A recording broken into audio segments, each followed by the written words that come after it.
negative sign may be ignored. The coefficient of price elasticity of demand is always a negative number. Now what do you understand by coefficient? This is price elasticity of demand. This is known as coefficient of price elasticity of demand. जो आपकी elasticity आई है 1.25, this is known as coefficient. This is always a negative number. Why it's a negative number? Because there is inverse relationship between price and quantity demanded.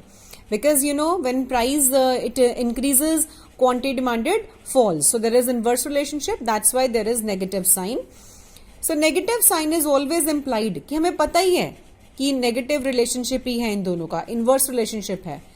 Minus sign is often ignored while writing the value of elasticity और हम इसे ignore करते हैं. Minus 1.25 आ गया, हम लिखेंगे 1.25 absolute value. It's more common to say that elasticity is 1.25 or it's minus 1.25. So negative sign can be ignored and positive number can be easily taken. I told you there are some authors, they always write minus sign before this formula. तो जब आपका answer minus में आता है वो minus minus अपने आप ही cancel हो जाता है. It's up to you want to write or not, but I will not be writing the minus sign. Important observations, always consider the absolute value that I told you. हम अगर negative value आएगी उसको positive consider करके चलेंगे. ठीक है, अगर आपके पास दो आंसर्स आते हैं, से आपने दो इलास्टिसिटी निकाली है, एक गुड एक्स की एक गुड वाई की, राइट.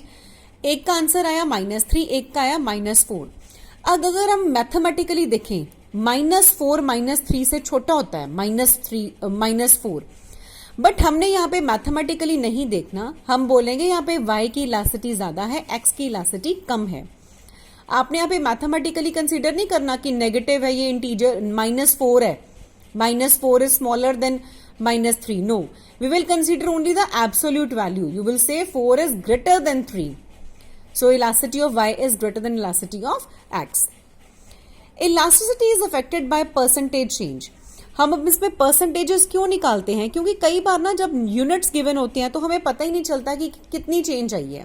फॉर एग्जाम्पल हमने दो इलास्ट्रेशंस की हैं. Change in quantity demanded is 1 unit and change in price is 2 rupees. If you will go through the illustrations again, you will notice this.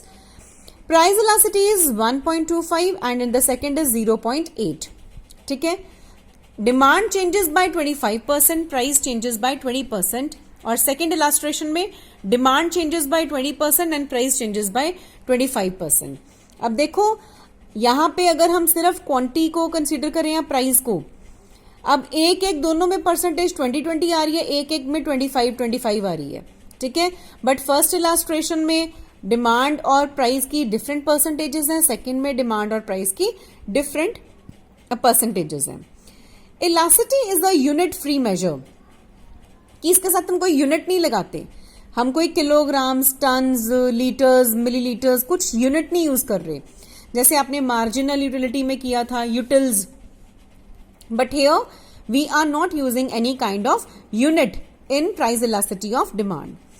It is only independent of price and quantity. ये सिर्फ price और quantity आपस में ही dependent है and all. Elasticity is not affected whether the quantity demanded is measured in kilograms or tons, whether price is measured in rupees or dollars. Price को हम पता है rupees में होता है, elasticity नहीं पता हमें कैसे होती है. So we can easily compare price sensitivity of inexpensive goods like needle and that of expensive goods like. आपने ये learn नहीं करना, this is just only for understanding कि इसका कोई यूनिट नहीं है, इलास्टिसिटी का कोई यूनिट नहीं है. ठीक है.